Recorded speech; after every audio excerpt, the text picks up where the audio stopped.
Hey guys, we're going to start chapter or module 12 today.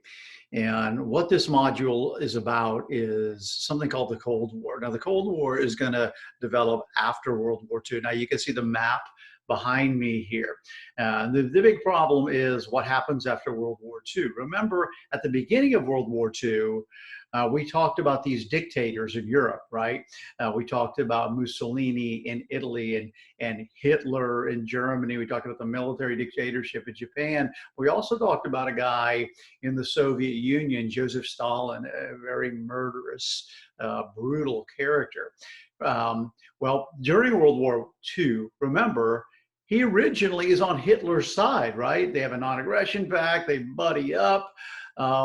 But then Hitler attacks him. Hitler can't be trusted. Hitler turns on Stalin, his ally. And after Hitler turns on Stalin, his ally, then we ally ourselves with Stalin because, of course, we want to defeat Hitler. But the problem is when the war ends, Stalin goes right back to the same old tricks. Like you see this big red line on the map here. Well, the big red line is often called the Iron Curtain. And what happens at the end of the war is Stalin, who helps us defeat the Germans, then won't go home.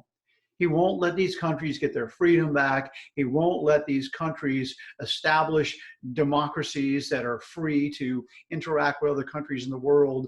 And so almost immediately after World War II ends, Stalin makes himself the enemy of the free nations of the world by coveting control of many of these Eastern European countries that you can see on the map. So that's what this first section of Module 12 is about.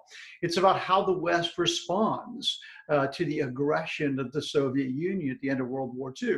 And part of it is kind of an assessment of history by a guy named George Kennan. George Kennan is a diplomat in the Soviet Union. He's like, look, the Soviet Union, the only thing you respect is strength. And so if you think that you're going to be able to back away from the Soviet Union and they're going to respect that, they won't. And they will continue to take and destroy the free countries of Europe. So the United States develops a policy called containment.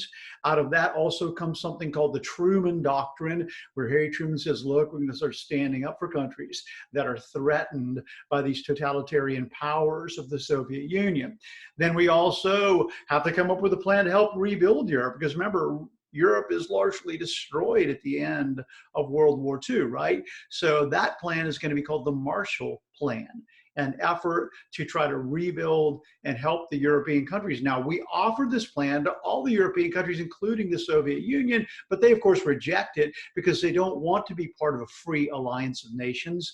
They want to be part of a Stalinist, totalitarian, communist ideology that they hope will rule the world. So there's some tense things that happened during the late 1940s. There's something called the Berlin Airlift, where the city of Berlin is cut off by the Soviet Union. But the Allies refused to allow this aggression to stand. So instead of militarily confronting the Soviet Union, they just commit to fly supplies into the city of Berlin day after day after day after day for almost a year, and finally Stalin backs down. But by the end of the 1940s, it's pretty clear that the free nations of the world are going to have to ally together and stand up against the aggression of the Soviet Union and the communist bloc that it's building. So we see the development of two military alliances by the late 1940s. NATO, the North Atlantic Treaty Organization, which is the free nations and the United States, and the Warsaw Pact countries, which are the countries led by the Soviet Union. So largely, this is what the first section of Module 12 is about. It's about how the Cold War develops. So dig in. I hope you enjoy working through this and watching the videos and thinking about this very, very tough situation that largely ruled world politics for most of the 20th century. From the end of World War II until the fall of the Soviet Union in 1991, this tension between the nations that wanted freedom and the nations that were going to be controlled by the totalitarian communist ideology went on. and we're just looking at the start of it. So have a great week. Work on this piece by piece, and let's try to have it done by the beginning of next week.